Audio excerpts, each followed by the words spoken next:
लद्दाख की बर्फीली वादियों के बीच देश को मिली है एक बड़ी रणनीतिक सौगात और वो है श्योक टनल। 920 मीटर लंबी एक cut and cover tunnel DSDPO road पर बनी है जो सेना की आवाजाही को पूरी तरह बदल देगी। पहले जहां भूस्खलन और हिमस्खलन से सड़कें बार बार बंद होती थी, वहीं अब मौसम चाहे कितना भी खराब क्यों न हो, फॉरवर्ड पोस्ट पर आवाजाही बिना किसी रुकावट के संभव होगी। हमारी सेनाओं के बहादुर जवान और आप जैसे BRO के सभी कर्मी देश के लिए लगातार काम करते रहते हैं। किसी भी मौसम में, किसी भी स्थिति में काम करते रहने की आपकी जो भावना है, उसी का यह परिणाम है कि आज हमारा देश लगातार नई ऊंचाइयों को छू रहा है। मुझे बताया गया है कि इतनी बड़ी संख्या में यानी 125 इंफ्रास्ट्रक्चर प्रोजेक्ट्स का उद्घाटन एक साथ आज तक कभी नहीं हुआ है। तो यह अपने आप में BRO के लिए और हम सबके लिए मैं मानता हूं एक मेजर अचीवमेंट है। और यह अचीवमेंट एक तरफ तो विकसित भारत के संकल्प का प्रमाण है, तो वहीं दूसरी तरफ यह प्रोजेक्ट्स बॉर्डर इंफ्रास्ट्रक्चर को मजबूत करने की हमारी सरकार की अनवेवरिंग कमिटमेंट की भी एक सजीव उदाहरण है। टनल का उद्घाटन खुद रक्षा मंत्री राजनाथ सिंह ने किया है। श्योक टनल के अलावा रक्षा मंत्री ने BRO की 125 रणनीतिक परियोजनाओं का लोकार्पण किया। ये परियोजनाएं देश के 7 राज्यों और 2 केंद्र शासित प्रदेशों में फैली हैं, जिनमें जम्मू कश्मीर, लद्दाख, अरुणाचल प्रदेश, सिक्किम, हिमाचल प्रदेश, उत्तराखंड, राजस्थान, पश्चिम बंगाल और मिजोरम शामिल हैं। इन इलाकों में BRO ने कठिन मौसम, ऊंची पहाड़ियों, घने जंगलों और रेगिस्तानी भूभाग के बीच इंजीनियरिंग का अद्भुत उदाहरण पेश किया। साथियों, लद्दाख के साथ साथ आज जम्मू कश्मीर, चंडीगढ़, राजस्थान, हिमाचल प्रदेश, उत्तराखंड, सिक्किम, पश्चिम बंगाल, अरुणाचल प्रदेश और मिजोरम में भी अन्य परियोजनाएं राष्ट्र को समर्पित की गई हैं। मुझे बताया गया है कि लगभग 5000 करोड़ की लागत से पूरे हुए ये 125 प्रोजेक्ट्स BRO के इतिहास में अब तक का सबसे हाईएस्ट वैल्यू इनॉग्रेशन। BRO द्वारा बनाई गई इन परियोजनाओं में 28 सड़कें, 93 पुल और 4 खास इंफ्रास्ट्रक्चर प्रोजेक्ट शामिल हैं।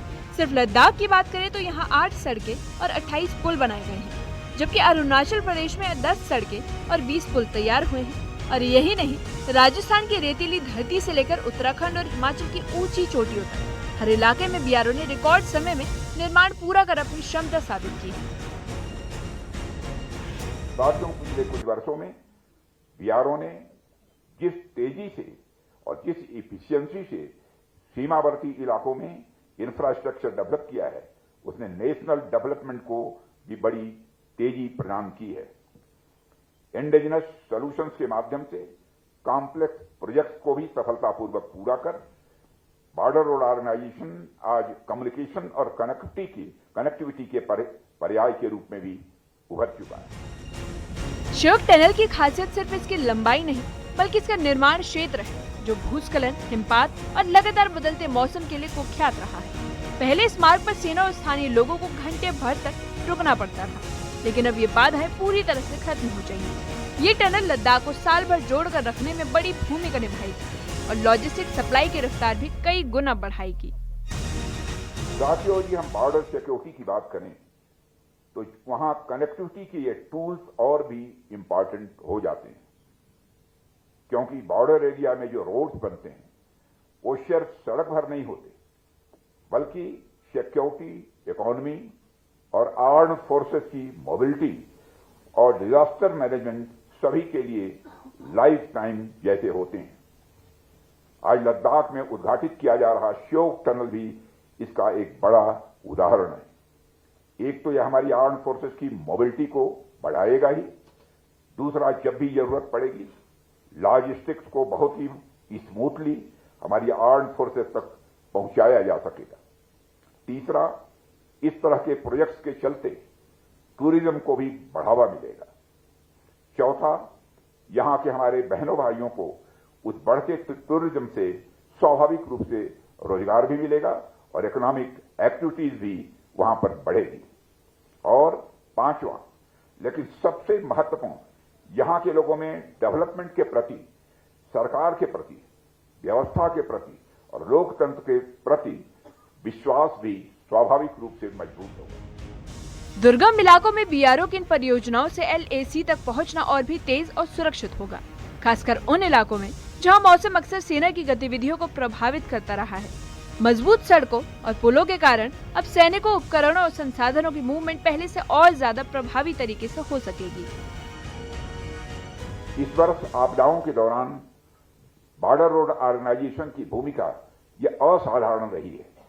चाहे वह माना में हुआ हिमस्खलन हो, चाहे 72 घंटे के अथक प्रयास के बाद 46 मजदूरों को बचाया गया, या उत्तरी सिक्किम में 1600 से अधिक फंसे हुए पर्यटकों की निकासी का मामला हो, बॉर्डर रोड ऑर्गेनाइजेशन के बचाव दलों ने साहस के साथ प्रतिक्रिया दी थी।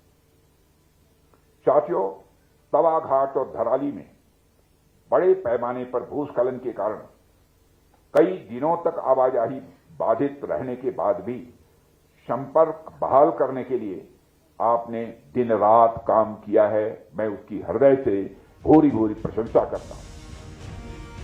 श्योक टनल से लेकर 125 रणनीतिक परियोजनाओं तक बीआरओ ने एक बार फिर साबित कर दिया कि चाहे भूगोल कितना भी कठिन क्यों ना हो, भारत का संकल्प उससे भी बड़ा है।